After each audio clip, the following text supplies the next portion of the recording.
ñoo ngi lay ñaan nga abonné ci chaîne bii di Buzz 221 HD chaîne YouTube bi xew ci jamono bi leen di jox xibaar yu wér te wóor ca tàng-tàng ba abonnez-vous pour ngeen di mën di jot suñuy vidéo leen di nuyu bu baax di nuyu patriote yëpp message bi nag mu jëm tamit ci patriote yëpp démb gis nañu li nga xamante ni moom la Cour suprême def dëggal li nga xamante ni moom la Cour d'appel atte woon ci affaire Ousmane Sonko Mame Mbaye Niang tey jii gisaat nañ li nga xamante ni moom la conseil constitutionnel amal mu nar a nekk précédent bu dangereux ndax bu ëllëgee képp koo xamante ni yow yaa nar a remplacer Macky Sall am sa principal opposant ministre de l'intérieur jox ndigal ay policiers ñu dem ci buntu direction générale des élections ni sama principal opposant bi mandataire am du fi dugg ndax bu ma demee ak moom élection daf may gagné ginnaaw li xew démb Cour suprême xew tey conseil constitutionnel am na patriotes yu tàmbalee découragé président Ousmane Sonko waxoon patriotes yépp ni leen lu ñuy gën a jege ndam li muy gën a metti démb la Pastef am fukki at Pastef soppi lu bëri ci politique u Sénégal ñépp dañu daan xaar ay homme politique wala leader politique ñëw di leen jox xaalis waaye léegi Pastef soppi loolu projet bi nga xamante ni moom la ñu gëm te Pastef les patriotes indi ko fi léegi ñi gëm projet boobu ñoom ñooy financer projet bi kon amul lu ñuy décourager fii Macky Sall képp ku leen wax ni leen dialogue wala sëriñ moo tax deful troisième mandat waxu leen li am Macky Sall dañu jàkkaarloo moom mars 2021 jàkkaarloo ak moom juin 2023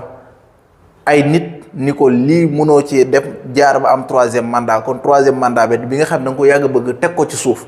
ndax xeex bi am mars 2021 am juin 2023 kon ku leen bëgg a gëmloo dialogue moo tax dialogue taxut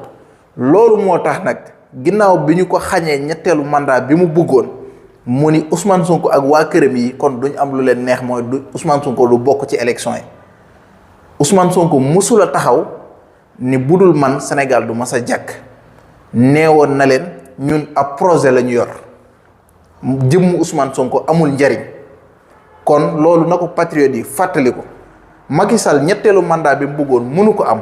même bu nekkoon candidat day ñàkk élection yi waaye dafa tànn waa ji gën a impopulaire Sénégal muy Amadou Ba ni mooy candidat woo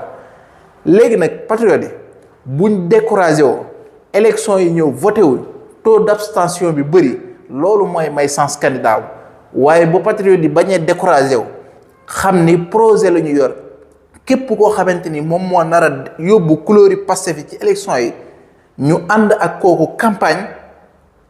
élection yi dañ koy gagné premier tour ndax nag ñoo majoritaire ci dëkk bi kon lii ñuy def Cour suprême def ko tey conseil constitutionnel dañ leen a bëgg a décourager loo ndax xam nañ ni Pastef bu demee ci élection yi voté candidat bu Macky Sall bii du am sens te candidat bu Pastef kese moo mën a gagné élection yi amul beneen candidat bu nekk ci opposition bi wala nga bokk wala nga nekk candidat indépendant bu mën a gagné candidat majorité bi amul candidat Pastef moo ko mën a gagné kon patriote yi lu ñu fiy découragé wala lu ñu fiy xalab ay avocats yu mel ni Cheikh Khoureyssi Ba yàgg a défendre président Ousmane Sonko yàgg a défendre patriote yépp te waxuma yem ci défendre mais da daan défendre ay patriote ba pare yëkkati alalam di leen ko jox kon kooku bu doon njuumte dafa am sax bu doon dafa am kenn waru ko cee xarab ndax nag dafa yàgg a défendre te joxuñu ko benn dërëm kon loolu la ñuy wax patriote yi nañu gën a focus ci l'essentiel bi xam ne 25 février élection yi dañu ko war a gagner premier tour projet bu Pastef dana egsi fi mu war a egsi ngir ñu mën a soppi Sénégal at yi mu waroon a am na fukki at démb léegi nag lenn la war a am mooy Sénégal ñu mën ko changer li ko tàmbalee ci 25 février 2024 loolu la ñuy wax nag ñi nga xam ne jëliwuñu woon seen ay carte électeur nañu dem jëli seen ay carte électeur ñi nga xamante ni leneen la ñu war a def ñu liggéey boobu gën a yóbbu bu dee waa GPS la grande offensive bi ñu gën ko amal yokku ko amal ko ci communes yi ci Sénégal yépp amal ko ci village yi ci Sénégal yépp amal ko ci quartier yi ci Sénégal yépp wax ak ni gën leen xamal lan mooy projet bu Pastef loolu bu ñu ko defee élection yi premier tour lañ koy gagné ndax candidat bu impopulaire la Sénégalais yi ki ñu bëgg mooy président Ousmane Sonko kon loolu lañ doon wax patriotes yi ñoo ngi leen di sant di leen gërëm di leen wax ne amul découragé li ci des bëriwut loolu nag dañu war a gën a taxaw ndax nag li ci des bëriwut ñaari weer la wala matatul ñaari weer sax waaye mooy gën a metti at yi ñu weesu yépp ñoo ngi leen di sant di leen gërëm loolu lañ bëggoon a wax tey ak patriotes yépp benn militant bu gën a xeebu ci Pastef moo doon waxtaan ak mbokku patriote mi jërë ngeen jëf